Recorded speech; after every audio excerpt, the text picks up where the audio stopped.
ये गवर्नमेंट ने बहुत सही लिया है कि जो अपराधी हैं वो बचने ना पाएँ। आज संभल में करा, कल और कहीं करेंगे तो अच्छी बात नहीं है, देश हित में नहीं है। ये सोची समझी राजनीति, जो हिंसा कराई गई है सोची समझी राजनीति। के ऊपर सख्त से सख्त कार्रवाई करनी चाहिए कि दोबारा भविष्य में इस तरीका का पुनरावृत्ति नहीं होना चाहिए। जो भी दंगाई हो उसको सख्त से सख्त कार्रवाई रासुका के तहत कार्रवाई योगी आदित्यनाथ को करना चाहिए, ताकि अन्य जिलों के अन्य कार्रवाई देख करके वो किसी के साथ ऐसा न करे। देखिए, योगी आदित्यनाथ जी का कोई भी निर्णय जो लेते हैं वो जनता के हित में लेते हैं, जनता के लिए ही लेते हैं। उनका जो बयान आया है कहीं ना कहीं बिल्कुल सही चीज़ है, वो ऐसा होना चाहिए, क्योंकि विपक्ष के लोग इस समय इस तरीके का माहौल बना रहे हैं, जो जनता के बीच में जाके दंगा फसाद इस तरीके का माहौल बनाने की कोशिश कर रहे हैं। उत्तर प्रदेश के संभल में कई दिनों से हिंसा देखी जा रही है, वहां पर लगातार हिंसा चल रही है। ये दंगा जो भड़का है वो कौन भड़का रहा है, ये तो एक अलग ही सवाल पैदा हुआ। लेकिन अब जो सरकार ने फैसला लिया है वो बहुत अहम फैसला है। जी हाँ, योगी आदित्यनाथ ने फैसला लिया है कि इस दंगे में जो भी उपद्रवी शामिल थे और जिन्हें चिन्हित किया गया है उस पर कड़ी कार्रवाई होगी, जैसे कि पहले भी और दंगों में जो लोग शामिल थे उन पर कार्रवाई होती गई थी। तो इसी तरह की कार्रवाई एक बार फिर से देखने को मिलेगी, क्योंकि बहराइच हो या फिर कोई और राज्य हो या कोई और जिला हो, हर जगह पर देखा जाता है कि दंगा में जो लोग शामिल होते हैं उनके ऊपर कार्रवाई होती है। तो यही कार्रवाई अब योगी आदित्यनाथ फिर से करने जा रहे हैं। और इस कड़ी कार्रवाई में लोगों की क्या राय है कि उनको क्या लगता है कि ऐसे उपद्रवियों पर कैसी कार्रवाई होनी चाहिए, उनके साथ कैसा सुलूक होना चाहिए।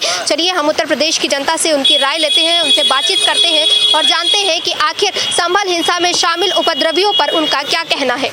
सर, अभी हिंसा चल रही थी संभल में, अब संभल में जो उपद्रवी है जिन्होंने इस तरह की हिंसा की है उसके ऊपर सरकार अब नकेल कसने जा रही है। कहा जा रहा है कि जो भी इसमें शामिल थे उनके ऊपर कड़ी कार्रवाई होगी। आपको क्या लगता है, कैसा फैसला? बिल्कुल सही फैसला है, ये गवर्नमेंट ने बहुत सही लिया है कि जो अपराधी हैं वो बचने ना पाएँ। आज संभल में करा, कल और कहीं करेंगे तो अच्छी बात नहीं है, देश हित में नहीं है। ये सोची समझी राजनीति, जो हिंसा कराई गई है सोची समझी राजनीति है। इसको जो है बिल्कुल सही फैसला ले हमारे बुद्धिमान मुख्यमंत्री योगी आदित्यनाथ जी, उनका हम सम्मान करते हैं, उनके फैसले सब सही हैं। तो आपको क्या लगता है, जो पहले तो ऐसा होता था कि तुरंत एक्शन लिया जाता था उपद्रवियों पर, जो उपद्रवी होते थे उन पर तुरंत एक्शन लेते थे, बुलडोजर चलता था, लेकिन अब ये फैसला कोर्ट में जाएगा तो कितना घसीटेगा ये फैसला? तो नियमानुसार उनको चिन्हित कर, जो नियमानुसार है विधिक कार्रवाई हिसाब से करें, जो विधिक कार्रवाई है विधिक कार्रवाई सबको मान्य होगी उस हिसाब से करें।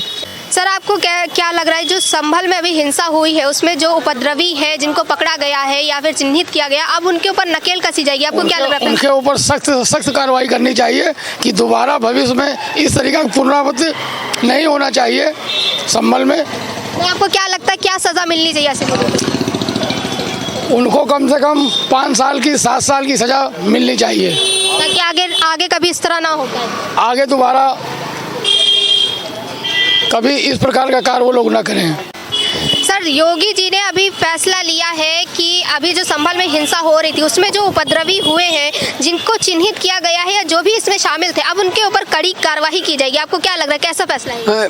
बिल्कुल सही फैसला, इसको और पहले हो जाना चाहिए। और जितने भी दंगे हुए जिन लोगों ने किया है, ये विपक्ष की सोची समझी राजनीति है जिसके तहत उन्होंने दंगा करवाया है। वहाँ का जनजीवन अस्त व्यस्त किया है, वहाँ पे लोगों को रहने के काबिल नहीं छोड़ा। वहाँ पे देखा किस तरह की तुष्टीकरण की नीति अपनाकर सपा और कांग्रेस के नेता वहां जा करके वहां सिर्फ अपनी राजनीतिक रोटियां सेक रहे हैं और कुछ नहीं। और वो इसलिए इनको कार्रवाई, जो भी दंगाई हो उसको सख्त से सख्त कार्रवाई रासुका के तहत कार्रवाई योगी आदित्यनाथ को करना चाहिए, ताकि अन्य जिलों के अन्य कार्रवाई देख करके वो किसी के साथ ऐसा न कर सके। तो ये तो कहा जा रहा था विपक्ष की तरफ से कि जो ये दंगा हो रहा है ये खुद सरकार करवा रही है। अब सरकार ही अगर करवा रही ऐसा कहना विपक्ष का, तो उसी के खिलाफ अब एक्शन लेगी? नहीं, सरकार कभी नहीं चाहती है कि दंगा हो, कोई भी सरकार हो।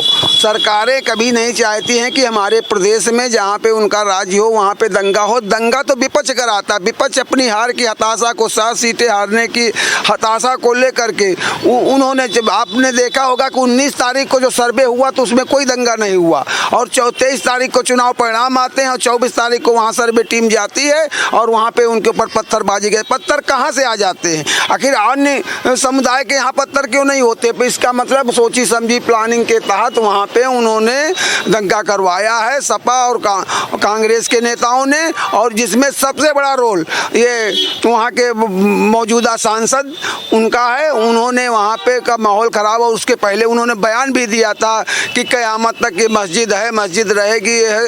और आपको मालूम होना चाहिए वो हरिहर मंदिर था, आज भी वहाँ हिंदू पक्ष के लोग वहाँ पे जा कर के अपने बच्चों का मुंडन संस्कार वगैरह वहाँ पे करवाते हैं, और ऐसा करवाते चले आ रहे हैं। और उस पर आज तुम आपत्ति कर रहे हो, आपत्ति नहीं होनी चाहिए। और अगर जो ऐसी आपत्ति करेगा उसको इस देश को छोड़कर चला जाना चाहिए और उसको दूसरे देश में रहना चाहिए।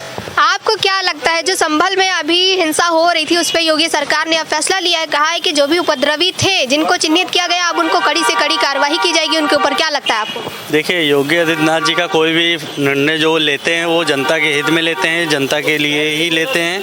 उनका जो बयान आया है कहीं ना कहीं बिल्कुल सही चीज़ है, वो ऐसा होना चाहिए, क्योंकि विपक्ष के लोग इस समय इस तरीके का माहौल बना रहे हैं जो जनता के बीच में जाके दंगा फसाद इस तरीके का माहौल बनाने की कोशिश कर रहे हैं। और वर्तमान में जो सरकार है माननीय मुख्यमंत्री योगी आदित्यनाथ जी के लिए उनके ऊपर पूरा जो है छवि उनकी खराब करने के लिए पूरी। अच्छा, ये बताइए विपक्ष तो कहता है कि ये जो दंगा हुआ है ये खुद सरकार ने करवाया, अब सरकार ही सरकार के खिलाफ फैसला लेगी। देखिए, विपक्ष का काम है शुरू से हल्ला बोल, तो वो हल्ला बोलेंगे वर्तमान की सरकार पे। आप मुझे ये बताइए, जो वर्तमान में सरकार है उसको अपने काम से नहीं फुर्सत है, वो अपने काम में योजना निकालने में ये सब में व्यस्त है, उसके पास दंगा प्रसाद करवाने के लिए कहाँ समय है? जो विपक्ष में बैठे हुए लोग हैं, जो खाली लोग बैठे हुए हैं, वो सरकार गिराना चाह रहे हैं, इसलिए किसी भी हद तक वो जाने के लिए तैयार हैं। तो आपको क्या लगता है किसका हाथ है इस हिंसा में? अब जो बेरोजगार बैठा हुआ है उसी का ही सबका हाथ है, जितने गठबंधन के लोग हैं सबका उसी में हाथ लग रहा है। मुझे तो बेरोजगार लोग करेंगे क्या? यही कर सकते हैं कि देखिए, राजनीति में जनता को भड़काने का काम, वोट बैंक अपना तैयार करने का काम, राहुल गांधी जी इस तरीके से परेशान है वहाँ पे जाने के लिए, ऐसा लग रहा है कि वहाँ पे जो है इनको राजनीति पापड़ वहाँ पे जाके बेल रहे हैं, इसीलिए परेशान हो रहे हैं। अब बांग्लादेश पे इतने हिंदू मर गए, कट गए, उसके लिए कोई बयान नहीं आया, किसी का ट्वीट नहीं आया, क्या वो हिंदू नहीं थे? ये वही बात है ना कि जहाँ पे मुसलमानों का सपोर्ट की बात आती है तो ये दोनों पार्टी सबसे धाकड़ लेती हैं, वो है कांग्रेस और समाजवादी पार्टी। तो इनका काम ही रहा है मुसलमानों को यूज़ करना, वोट बैंक बनाना, तो वो करते चले आए हैं। भारतीय जनता पार्टी सबका साथ सबका विश्वास पे बात करने वाली पार्टी है, इसलिए ये पार्टी सबसे बेस्ट है। और माननीय योगी आदित्यनाथ जी ने जो निर्णय लिया है उसका हम लोग बहुत बहुत सपोर्ट करते हैं, और उनका निर्णय कभी गलत नहीं रहता है, बहुत सही रहता है, जनता के हित में रहता है। तो देखा आप सबने कि उत्तर प्रदेश की जनता का कहना है कि संभल में जो हिंसा हुई है और उसमें जो लोग भी शामिल है, जो लोग चिन्हित किए गए हैं, उपद्रवी हैं, उन पर योगी सरकार अगर नकेल कसने जा रही है तो ये पूरी तरह से सही है। उन पर कड़ी कार्रवाई होनी चाहिए और ऐसे लोगों को ऐसी सज़ा देनी चाहिए कि आने वाले समय में ये कभी भी हिंसा करने की सोचे भी ना, क्योंकि हिंसा से कहीं ना कहीं सिर्फ एक जिले का या एक राज्य का नहीं बल्कि पूरे देश का नुकसान होता है। तो तमाम और इसी तरह की जानकारी के लिए जुड़े रहिए यूपी लाइव टीवी के साथ। कैमरा पर्सन रमन के साथ मैं तान्या कसौधन, लखनऊ।